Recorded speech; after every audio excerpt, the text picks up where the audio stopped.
Okay, so today, first of all, happy Mother's Day. Mothering is not just from somebody who has a child. It can come from all kinds of places. It can come from aunts, it can come from uncles, it can come from, teachers, it can come from anywhere. So we've all experienced that motherly love, I think, somewhere in our lives, whether it's from our mother or someone else. So happy Mother's Day. While it may be celebrated with flowers and French toast for some, for others it brings mixed emotions. Gratitude, longing, joy, grief, laughter, maybe even some unresolved stuff that bubbles up when the word mother is spoken. Today we're not here to idealize motherhood or narrow it to a role. We're here to honor the energy of the divine feminine, not as someone out there, but as a sacred power within each of us. She isn't limited by gender or family roles. This energy nurtures, protects, creates, and transforms.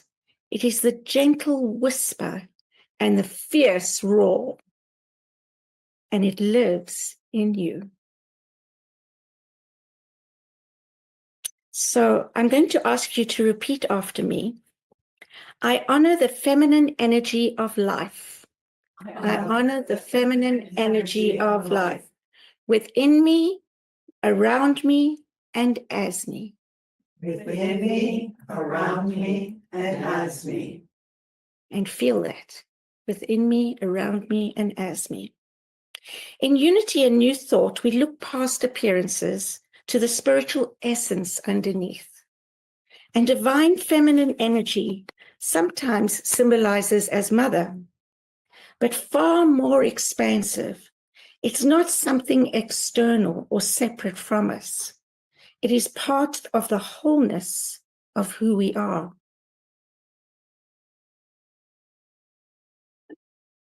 It is the way love expresses. This feminine energy expresses as receptivity, intuition, compassion, creativity, wisdom, nurturance, and flow. And no, you don't need to identify as feminine to embody this. Every single one of us carries masculine and feminine principles within us.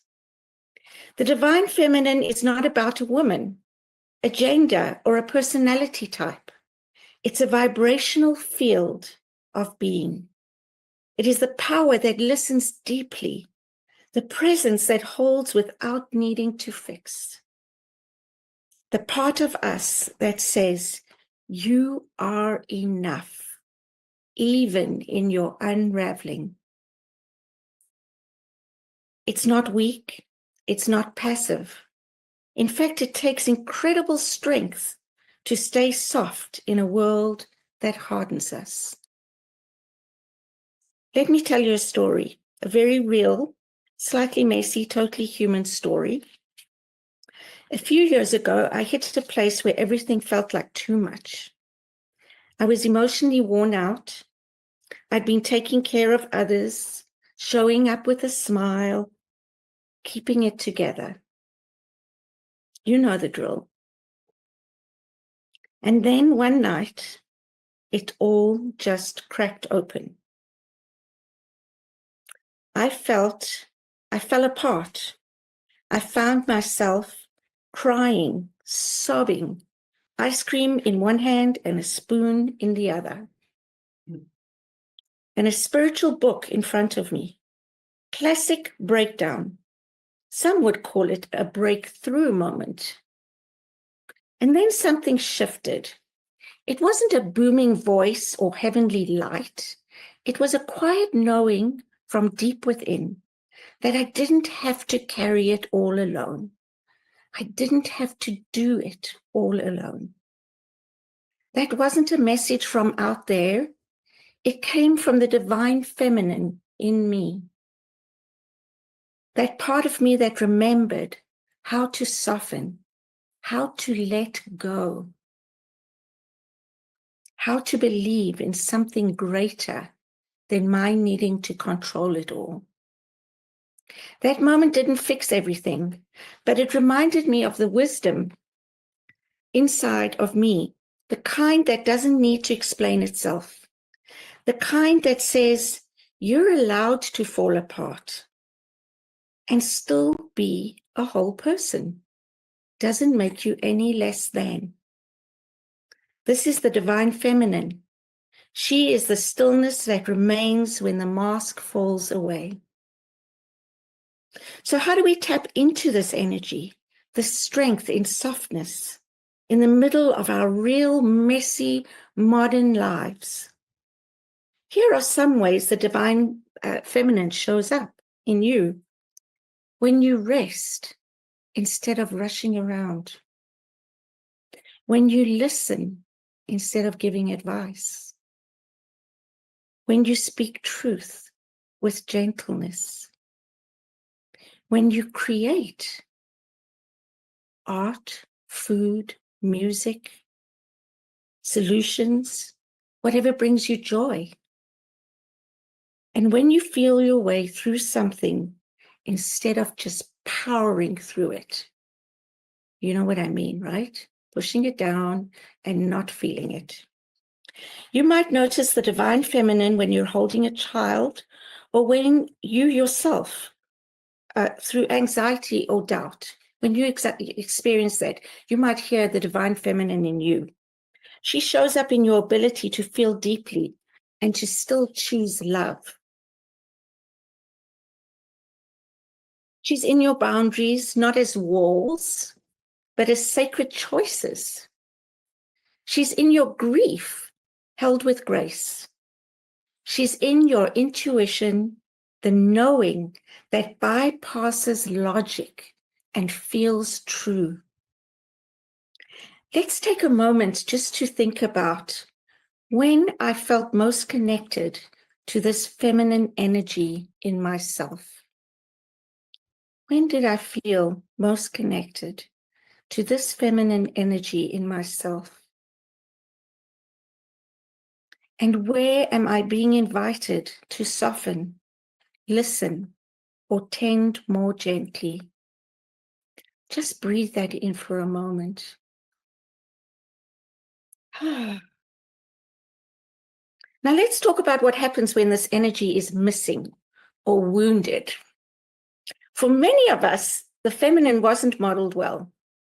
We may have learned that softness is weak, that our emotions are inconvenient, that productivity is more valuable than presence, that receiving is selfish. Some of us didn't get the kind of nurture or encouragement we needed to rely on. And that leaves a space that some call mother wound.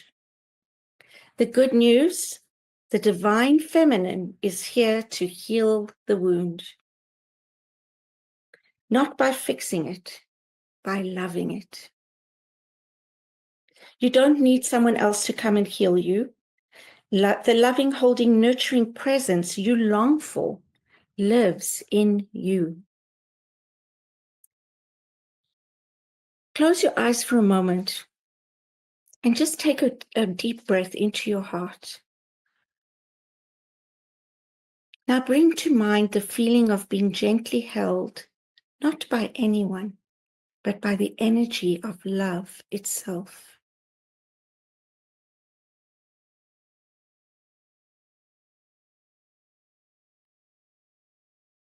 Let this love arise from within you. Let it surround whatever feels wounded, tired, or afraid.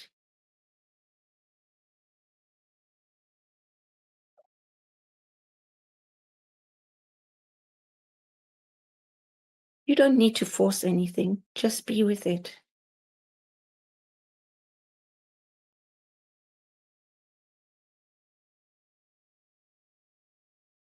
You are enough. You are whole. you are held, and you are loved. Just breathe into this feeling.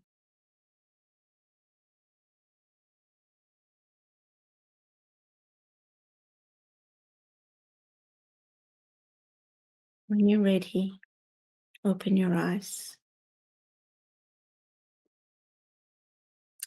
So this isn't just about personal feminine energy. It's about the collective as well, right? So our world is hungry for feminine energy, not as a trend or a slogan, but as a deep shift in consciousness. We've had enough of domination, division, and disconnection.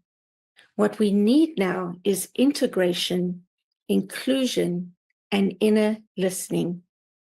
Think of the people who are bringing energy into the world, the activist who speaks truth but never forgets compassion, the friend who brings soup and silence when you're grieving, the leader who makes space for every voice at the table, the parent who lets the child cry without trying to fix it, the person who says, I see you just as you are.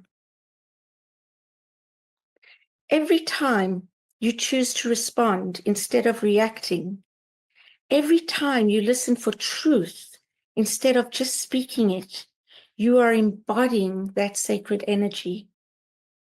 So today we bless all expressions of the sacred feminine, women, men, non-binary beings who embody compassion and wisdom, elders and young ones, artists and organizers, healers and truth tellers, the soft and the strong, the fierce and the malleable, and those still learning to trust their own voice.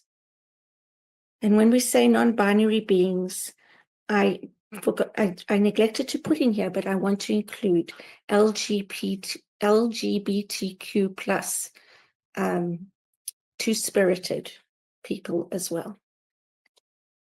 Let's take a moment of stillness again, just to acknowledge and bless this divine feminine presence within and among us.